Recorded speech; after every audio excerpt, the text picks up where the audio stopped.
हाय प्यारे बच्चों, आज आपका चैप्टर 10th क्लास के हिंदी चैप्टर नंबर 10 है, जिस चैप्टर का नाम होगा मछली। तो आपके बीच ये ऑब्जेक्टिव रहेंगे और आपको देखना है कि आप इस ऑब्जेक्टिव में से कितने मार्क्स उठा पाते हैं। हमने आपको ये चैप्टर पढ़ाया है।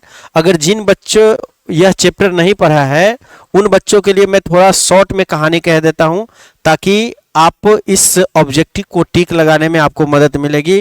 और 2026 में जो एग्जाम होगा, काफ़ी सवाल रहते हैं इस मछली चैप्टर से, काफ़ी इम्पोर्टेंट है एग्जाम की दृष्टिकोण से। तो पहले मैं आपको बताता हूँ कि चैप्टर का नाम है मछली। मछली चैप्टर में जो लेखक है वो है विनोद कुमार शुक्ल। याद रखना है कि मछली चैप्टर का जो लेखक है वो कौन है, तो आपको ऑब्जेक्टिव में लगाना होगा विनोद कुमार शुक्ल। अब हम विनोद कुमार शुक्ल के जन्म के बारे में आपको बताते हैं, इनकी मृत्यु के बारे में बताते हैं, और तब इसके कहानी के बारे में आपको शॉर्ट में मैं कुछ बताऊंगा। चलिए, विनोद कुमार शुक्ल का जन्म 1 जनवरी 1937 ईस्वी में राजनांदगांव छत्तीसगढ़ में हुआ था। तो ये ऑब्जेक्टिव याद रखना है, विनोद कुमार शुक्ल का जन्म 1 जनवरी 1937 ईस्वी में राजनांदगांव छत्तीसगढ़ में हुआ था। कभी कभी आपको सिर्फ ये पूछ देगा कि कब हुआ था, कभी ये पूछेगा कि कहाँ हुआ था। कब हुआ था तो 1 जनवरी 1937 को। कहाँ हुआ था? राजनांदगांव छत्तीसगढ़। ठीक है, आगे बढ़ते हैं।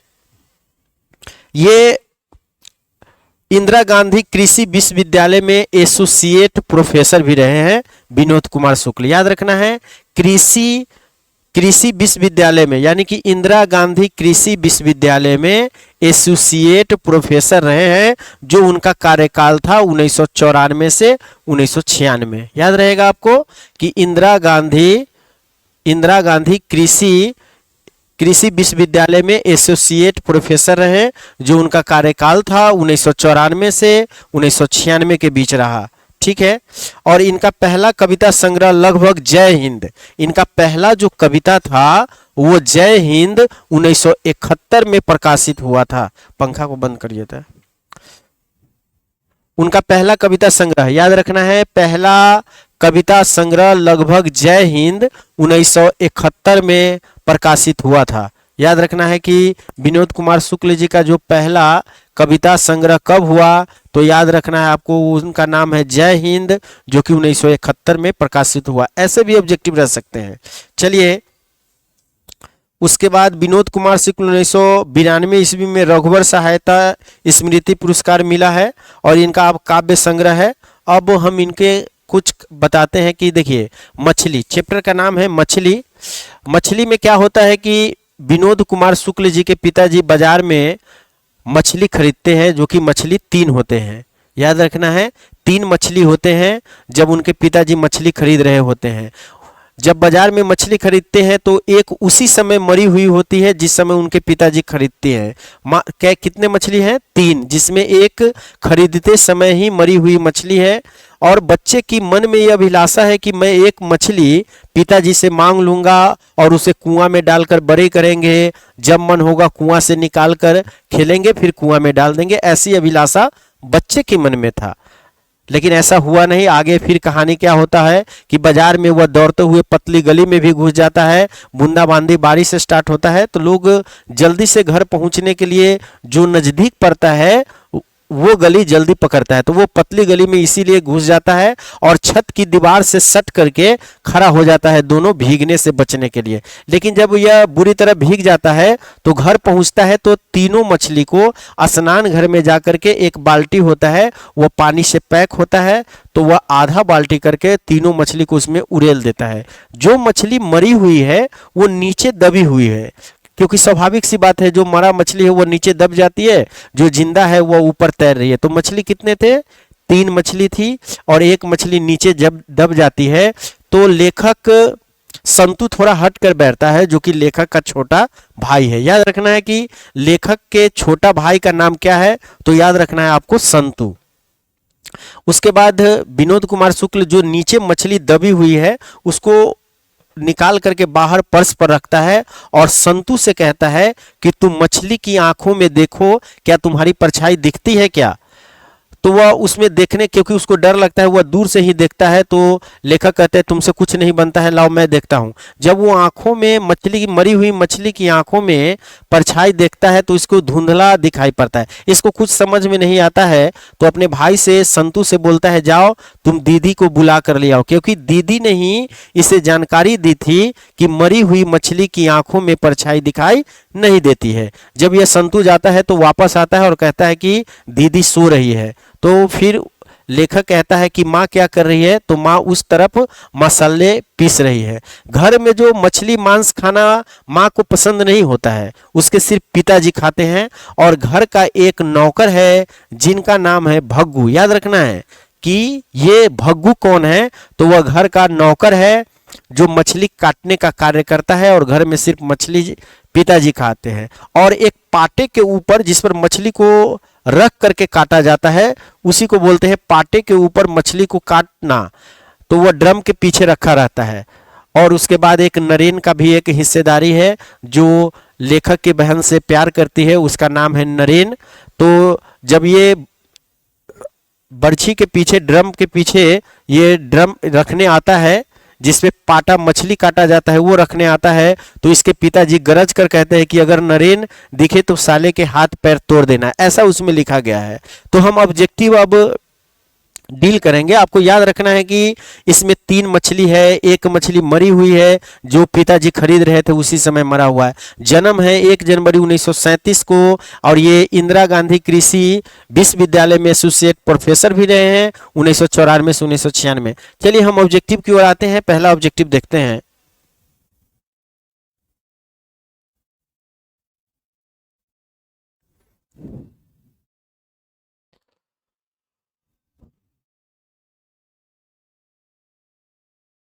देखिए पहला क्वेश्चन आता है, संतु भीगने से बचने के लिए कहाँ खड़ा हो जाता है। जब संतु मछली खरीद करके घर जाता है तो एक पतली सी गली में घुस जाता है, और हम आपको बताया है कि वह कहाँ खड़ा हो जाता है। तो आपको खुद से टिक लगाना है कि देखना है कि इसमें कौन सा ऑप्शन होगा। पेड़ के नीचे खड़ा हो जाता है, मकान के नीचे, झोपड़ी के नीचे, छाता के नीचे खड़ा हो जाता है। तो संतु भीगने से बचने के लिए वह खड़ा होता है। हम आपको बताया है कि वह मकान के नीचे खड़ा हो जाता है ताकि वह न भीगे, और मकान के नीचे खड़ा हो जाता है। इसका ऑप्शन नंबर बी होगा पहला का। अगला क्वेश्चन आपको आपके सामने होगा।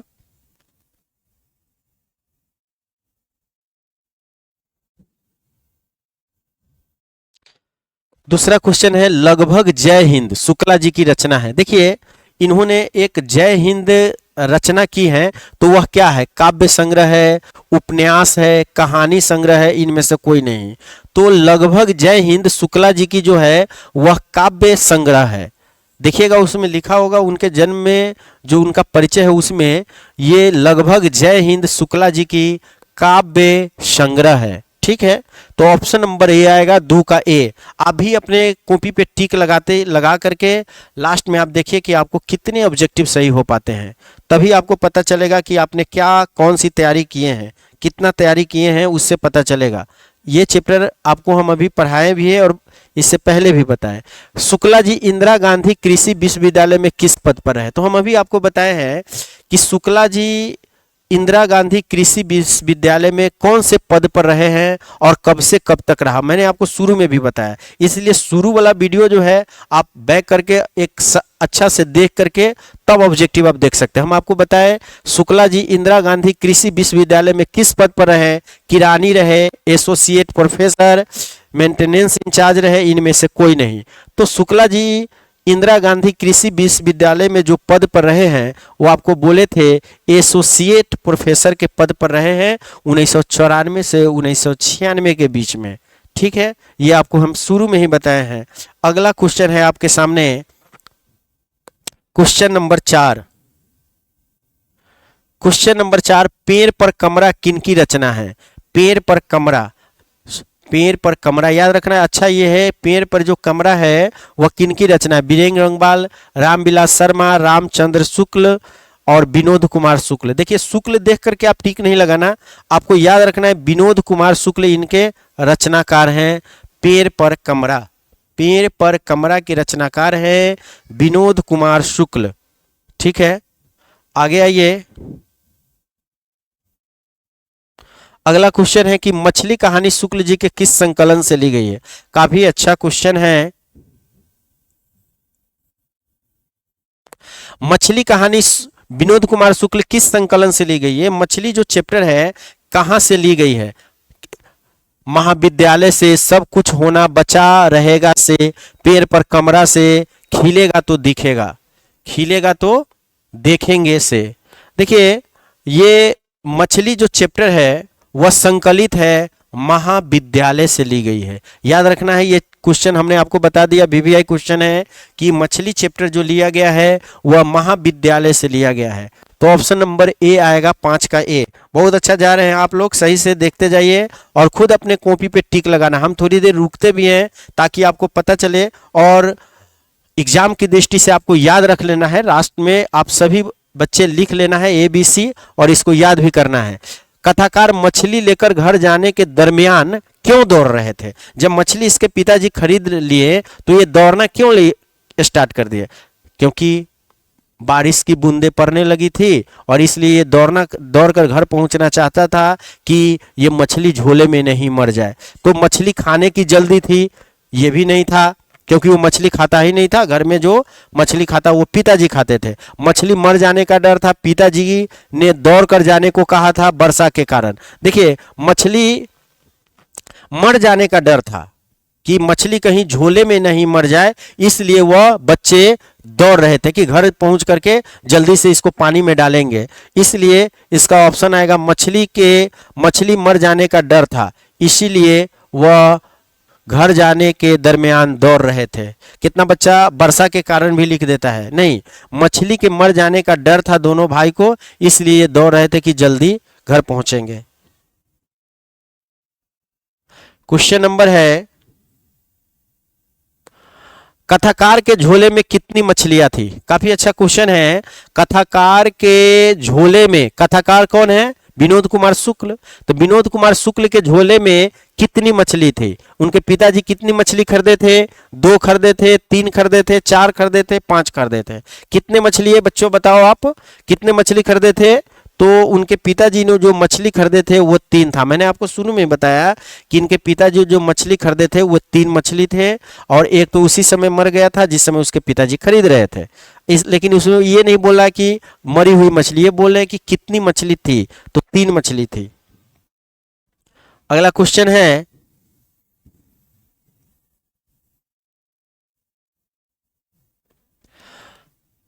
पिताजी ने बाजार से कितनी मछलियां खरीदी थी।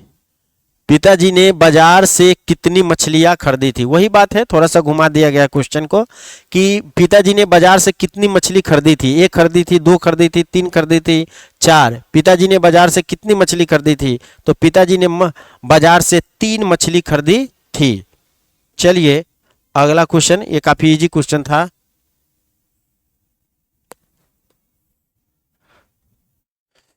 चलिए, विनोद कुमार शुक्ल द्वारा रचित कहानी है। विनोद कुमार शुक्ल कौन सी कहानी लिखे, इस ऑप्शन में देखना है। बहादुर इन्होंने नहीं लिखा। मछली, 20 के दांत, कुहासा। तो विनोद कुमार शुक्ल जो द्वारा जो रचित कहानी है वह है मछली। कौन है, मछली। याद रखना है, विनोद कुमार शुक्ल जो कहानी लिखे हैं उस कहानी का नाम है मछली। तो option number B question number 9 का। चलिए आगे है, विनोद कुमार शुक्ल का जन्म किस राज्य में हुआ था। हम आपको बताएं 1 जनवरी 1937 में, राजनाद, छत्तीसगढ़। ऐसा कोई भी ऑप्शन इसमें से आए तो आप लगाना है, आपको टिक याद रखना है। 1 जनवरी 1937, राजनाद गांव, छत्तीसगढ़। तो इसमें सिर्फ पूछ रहा है कि विनोद कुमार शुक्ल का जन्म किस राज्य में, सिर्फ राज्य पूछ रहा है। तो राज्य आप क्या लगाना है, हरियाणा, राजस्थान, उत्तर प्रदेश, छत्तीसगढ़। तो किस में लगाना है हमको टिक, छत्तीसगढ़। ठीक है, जो जैसा ऑप्शन रहे ऑप्शन देख करके आपको टिक लगाना है। चलिए बहुत अच्छा, आगे है हमारे सामने कि विनोद कुमार शुक्ल का पहला कविता संग्रह लगभग जय हिंद। हम आपको बताए हैं कि इनका जो पहला कविता लगभग जय हिंद जो प्रकाशित हुआ था 1970 में, 1971 में, 1972 में, 1973 में। तो विनोद कुमार शुक्ल का जो पहला कविता संग्रह लगभग जय हिंद जो प्रकाशित हुआ था वह 1971 में प्रकाशित हुआ था। ऑप्शन नंबर बी आपको याद रखना है, पहला कविता संग्रह। और कभी कभी पूछ भी देता है कि पहला कविता संग्रह कौन है, तो आपको बोलना है कि पहला लगभग जय हिंद, और कहेगा कि लगभग जय हिंद कब प्रकाशित हुआ, तो 1971 को प्रकाशित हुआ। चलिए आगे आते हैं।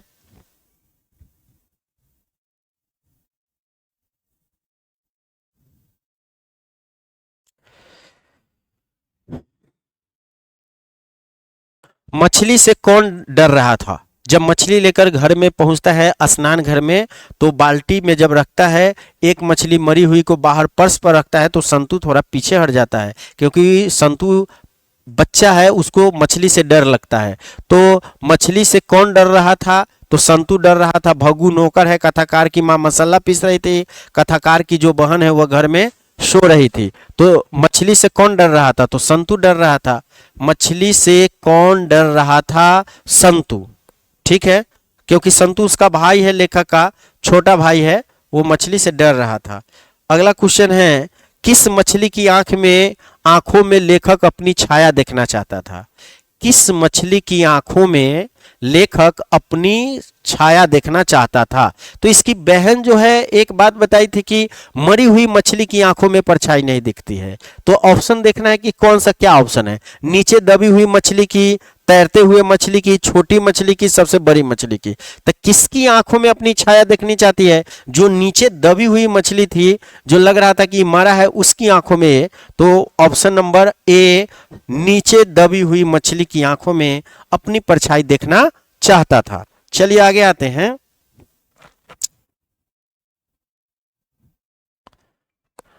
किस मछली की आंखों में झांकने से अपनी परछाई नहीं दिखती है? एक जानकारी दी थी, किस मछली को आंखों में देखने से परछाई नहीं दिखती है, तो कौन मछली की आंखों में परछाई नहीं दिखेगी? जीवित मछली की, जीवित मछली की, मृत मछली की, तैरती हुई मछली की, रोहू मछली की। तो कैसी मछली की आंखों में परछाई नहीं दिखती है? जो मरी हुई मछली रहती है उसकी आंखों में परछाई नहीं दिखती है, और जो जीवित रहती है उसकी आंखों में परछाई दिखती है। तो एकदम सिंपल सा यह क्वेश्चन है अपने पास, आंसर है मृत मछली की आंखों में परछाई नहीं दिखती है। ऑप्शन नंबर बी आएगा 14 का। आगे है, मसाला कौन पीस रही थी? मसाला कौन पीस रही थी? देखिए, जब अपनी बहन को संतू बुलाने गया तो बहन घर में सो रही थी, और जब उसके बड़े भाई लेखक विनोद कुमार शुक्ल जी पूछे माँ कहाँ थी, तो उसका भाई बोलता है वो मसाला पीस रही है। सिंपल क्वेश्चन आपके सामने है, मसाला कौन पीस रही थी? लेखक की बहन सोई थी, लेखक की माँ, लेखक की दादी, लेखक की बुआ। कहानी में लेखक की बहन की चर्चा है जो सो रही थी, लेखक की दादी की कोई चर्चा नहीं है, लेखक की बुआ की कोई चर्चा नहीं है। मसाला कौन पीस रही थी? तो लेखक की माँ पीस रही थी, विनोद कुमार शुक्ल जी की मां पीस रही थी। ऑप्शन नंबर बी आएगा क्वेश्चन नंबर 15 का।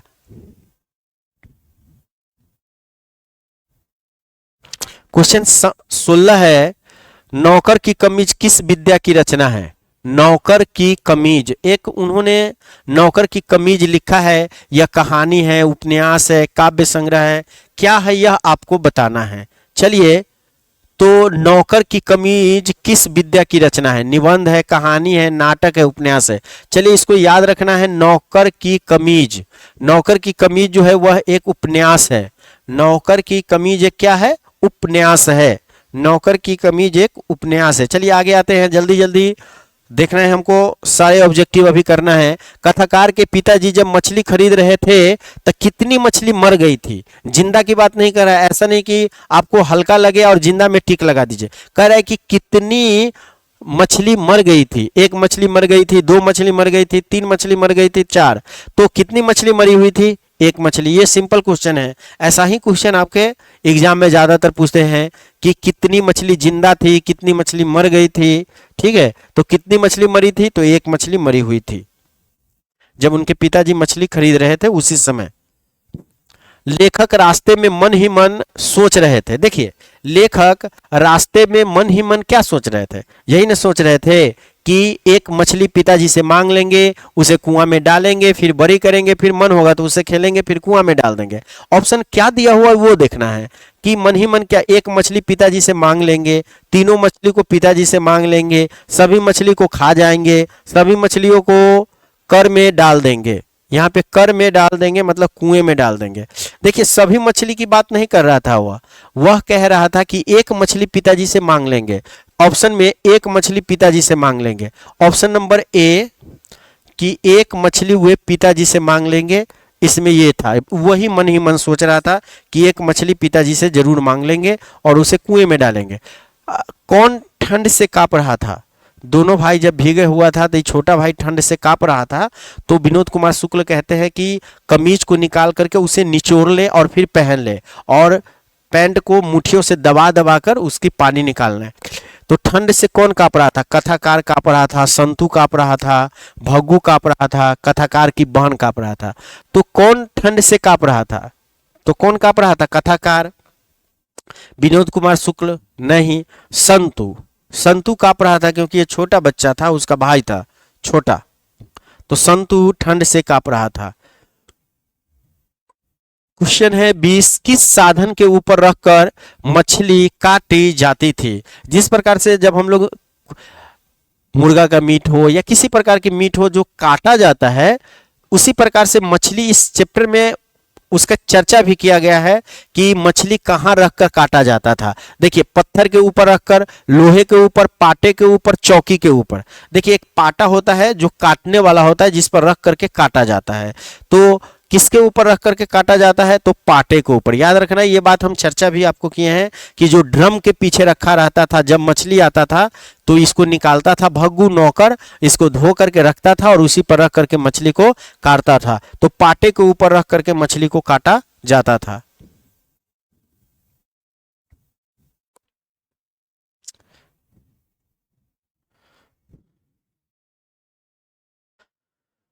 किसे घर में मछली या मांस बनाना अच्छा नहीं लगता था? हमने शुरू में बताया किसे मछली और मांस घर में बनाना अच्छा नहीं लगता था। पिताजी को अच्छा नहीं लगता था, भग्गू को, लेखक को, लेखक की माँ को। किसको अच्छा नहीं लगता था कि घर में मछली मांस नहीं बने? किसको अच्छा नहीं लगता था? पिताजी तो खाते थे, भग्गू उसका नौकर था, लेखक तो छोटा था, तो किसको घर में मांस अच्छा, मछली या मांस बनाना अच्छा नहीं लगता था? लेखक की माँ को घर में मांस गौस बनाना अच्छा नहीं लगता था और ये चाहते थे, उसके पिताजी चाहते थे कि दोनों बच्चे संतू और लेखक भी मछली खाए, लेकिन इसकी माँ ने सख्ती से मना कर दिया था। तो इसकी माँ को मांस और मछली घर में बनाना अच्छा नहीं लगता था। तो किसको अच्छा नहीं लगता था? तो माँ को। ऑप्शन में याद रखना है डी, किसे घर में मछली या मांस बनाना अच्छा नहीं लगता था? माँ को अच्छा नहीं लगता था। अगला क्वेश्चन है, मछली शीर्षक कहानी कहानीकार विनोद कुमार शुक्ल के कहानी संग्रह से लिया गया है। ये आ गया कि मछली जो चैप्टर है वह कहाँ से लिया गया है। तो आपको इससे पिछला क्वेश्चन हमें टकरा गया, ये क्वेश्चन किससे ले गया गया? पेड़ पर कमरा, महाविद्यालय, मानसरोवर, कोठरी की बात। तो मछली शीर्षक, ये मछली जो शीर्षक कहानी है कहानीकार विनोद कुमार शुक्ल के किस कहानी संग्रह से लिया गया है? तो महाविद्यालय। याद रखना है जो मछली लिया गया है वह महाविद्यालय से ली गई है, कहानी संग्रह से लिया गया है। ठीक है, महाविद्यालय कहानी संग्रह से लिया गया है।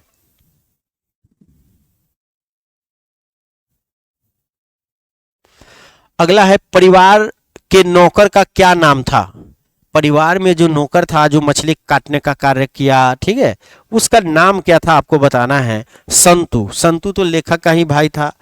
महंतु, संतू महंतु। महंतु कोई नाम का चर्चा है नहीं। भग्गू नरेन। नरेन जो है वो उसकी दीदी थी, उसकी जो प्रेमी था उसका नाम है। तो घर में परिवार के नौकर का क्या नाम था? तो परिवार का जो नौकर का नाम था वह था भग्गू। ऐसा लिखना है, याद रखना है कि भग्गू कैसे लिखाता है। भग्गू था, इस परिवार का जो नौकर था उसका नाम था भग्गू। याद रखना है भग्गू। ठीक है, देखिए कहानीकार के छोटे भाई का नाम क्या था? कहानीकार, कहानीकार मतलब जो कहानी लिखा विनोद कुमार शुक्ल, उसके छोटे भाई, अभी बार बार इसकी चर्चा आ रहा है कि कहानीकार के छोटे भाई का नाम क्या है। भग्गू, नौकर है, जग्गू, कोई नहीं है, संतू, दीनू, क्या नाम है बताइए जल्दी आप कि कहानीकार के छोटे भाई का नाम क्या है। कहानीकार के छोटे भाई का जो नाम है, आप जल्दी से ऑप्शन नंबर सी, संतू, जो बार बार इस कहानी में इसकी चर्चा भी हुई है, जो कि याद भी रहना है। एक बार अगर आप देखते हैं तो निश्चित रूप से आपको एग्जाम में मदद मिलेगी। घर में घुसे तो साले के हाथ पैर तोड़कर बाहर फेंक देना, ऐसा किसने कहा? तो मैं आपको बताया था शुरू में ही कि जब भग्गू पाटे रखने के लिए घर में आया तो उसके पिताजी दहाड़ करके कहा कि नरेन घर में घुसे तो साले के हाथ पैर तोड़ देना। तो कौन कहा? तो ऑप्शन में देखना है, भग्गू कहा, संतू कहा, माँ कहा, पिताजी कहा। तो कौन कहा? पिताजी ने कहा कि अगर घर में घुसे तो साले के हाथ पैर तोड़कर बाहर फेंक देना। ऐसा किसने कहा? तो पिताजी ने ऐसा कहा था। ठीक है, कहेगा कि किससे कहा? ठीक है, भग्गू से कहा। किससे कहा? भग्गू से कहा था। ठीक है, कौन कहा? तो पिताजी ने कहा। अगला क्वेश्चन है, देखिए, संतू मछली लेकर क्यों भागा? संतू मछली लेकर क्यों भागा? जब पिताजी मछली खरीद रहे थे उसी समय इसके मन में एक बात था कि एक मछली पिताजी से मांग लेंगे। जब भग्गू तीनों मछली लेकर आता है काटने के लिए तो यह काटते हुए देखने लगता है और इसके मन में यह होता है कि तीनों मछली कट जाएगी तो एक मछली उठा करके सरपट हुआ भागता है, उसके पीछे भग्गू भी भागता है। तो संतू मछली लेकर क्यों भागा? बेचने के लिए, खाने के लिए, काटने के लिए, कुएं में डालने के लिए। जिस समय खरीद कर ला रहा था उसी समय ये मन ही मन सोच रहा था कि एक मछली पिताजी से मांगकर कुएं में डालेंगे। ऐसा ऑप्शन देखना है, बेचने के लिए, खाने के लिए, काटने के लिए, कुएं में डालने के लिए। तो संतू मछली लेकर जो भागा था वह कुएं में डालने के लिए भागा था कि कुएं में डाल देंगे, फिर बड़ी करेंगे, जब मन होगा खेलेंगे, फिर कुएं में डाल देंगे। चलिए, कुएं में डालने के लिए वह मछली लेकर भागा था। अब आते हैं 27 नंबर क्वेश्चन, हम देखते हैं भग्गू संतू के पीछे पीछे क्यों भागा। देखिए, भग्गू जो है जब संतू मछली लेकर भागा तो भग्गू उसके पीछे पीछे इसलिए भागता है, किस लिए भागता है? संतू को मारने के लिए, संतू को बुलाने के लिए, मछली छीनने के लिए, संतू को समझाने के लिए। देखिए, संतू को किस लिए उसके पीछे भागा? जब वह कोई चीज आपको लेकर भागता है तो आप उसके पीछे क्यों भागते हैं? क्योंकि जो सामान आपका लिया है वो उससे छीन ले। तो संतू को मारने के लिए, संतू को बुलाने के लिए, मछली छीनने के लिए। तो भग्गू जो नौकर था संतू के पीछे पीछे क्यों भागा था? इसलिए भागा था मछली छीनने के लिए। मछली छीन लेंगे नहीं तो यह कुएं में डाल देगा, पिताजी से डांट पड़ेगी, इसीलिए वह मछली छीनने के लिए उसको पीछे भागा। वह कौन भागा? भग्गू, जो घर का नौकर है। विनोद कुमार शुक्ल का जन्म कब हुआ? विनोद कुमार शुक्ल का जन्म कब हुआ? बार बार इसकी चर्चा हम किए हैं कि विनोद कुमार शुक्ल का जन्म कब हुआ। 1 जनवरी 1936, 1 जनवरी 1937, 1 जनवरी 1938, 1 जनवरी 1939। तो विनोद कुमार शुक्ल का जो जन्म हुआ है, ऑप्शन नंबर देखना है बच्चों। आप कितने मार्क्स ला पाते हैं लास्ट में आपको लिखना है अपना नाम, गांव का नाम।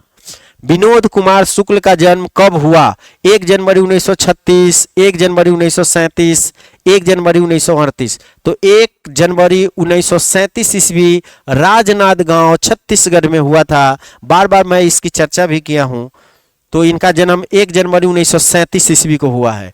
1 जनवरी 1937 ईस्वी को। देखिए, मरी हुई मछली की आंखों में नजर आ रही थी। कथी नजर आ रही थी?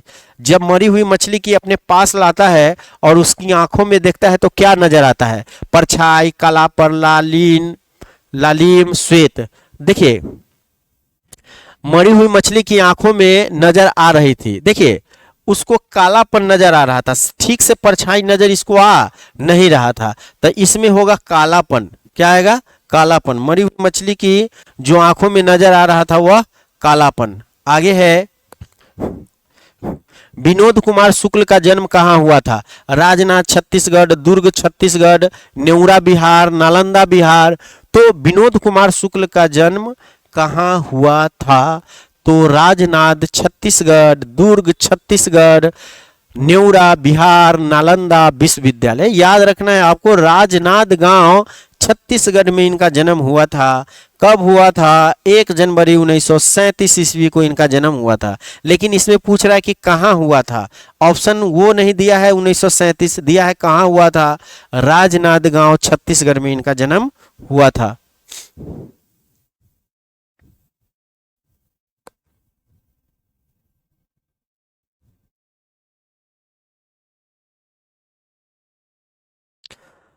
विनोद कुमार शुक्ल निराला का सृजन पीठ में अतिथि साहित्यकार के रूप में कब से कब तक रहे। देखिए, अतिथि साहित्यकार के रूप में इन्होंने कार्य भी किया है। रूप में कब से कब तक रहे विनोद कुमार शुक्ल निराला सृजन पीठ में, ठीक है। साहित्यकार, अतिथि साहित्यकार के रूप में गए थे निराला सृजन पीठ में 1988 से 1990, 1990 से 1992, 1992 से 1994 और 1994 से 1996। आपको 1994 से 1996, 1994 से 1996 तक अतिथि साहित्यकार के रूप में रहे हैं।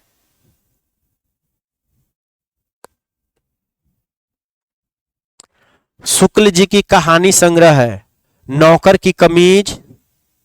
नौकर की कमीज उपन्यास था। दीवार में एक खिड़की रहती थी, खिलेगा तो देखेंगे पेड़ पर कमरा। शुक्ल जी की जो कहानी संग्रह है पेड़ पर कमरा, पेड़ पर कमरा। शुक्ल जी की कहानी संग्रह है पेड़ पर कमरा। ये कहानी है, ठीक है, ये कहानी संग्रह है।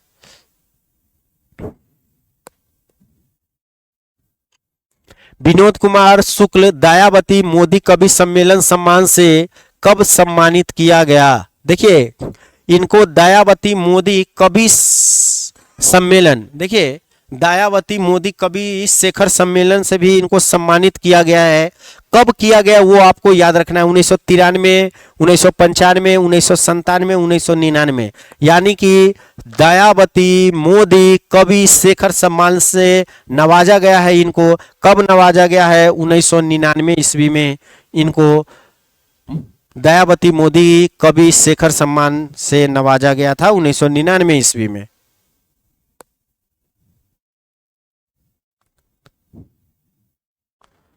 मछली